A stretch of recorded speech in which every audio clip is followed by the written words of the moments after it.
अस्सलाम वालेकुम, मैं हूं सबा भट्टी और आप देख रहे हैं MAT20 न्यूज HD। आइए नजर डालते हैं आज की अहम खबर पर।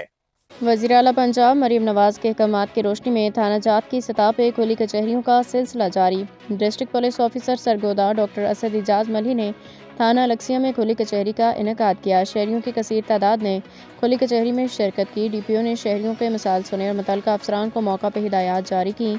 इस मौका पर DPO सरगोदा का कहना था कि आपके मिसाइल आपकी दहलीज पे हल करने के लिए थाना जात में खुली कचहरी का इनेकाद किया गया है ताकि आपको थाना जात की सतह पर इंसाफ की फराहमी को यकीनी बनाया जाए। इस मौका पर सहाफ़ियों से गुफ्तगू करते हुए DPO सरगोदा डॉक्टर इजाज़ मली का कहना था कि अवाम के जान माल की हिफाजत हमारी अव्वलीन तरजीह है। जराइम पेशा अनासर के खिलाफ कार्रवाइयाँ जारी रहेंगी। DPO सरगोदा को ASP कोर्ट मोमिन वकार अहमद, SHO थाना लक्सिया उमर अशरफ ने इलाके की सूरत हाल को मज़ीद बेहतर बनाने की दहानी कराई। Report Khadim Hussain Qureshi, MAT news HD, court Momin Sargodha.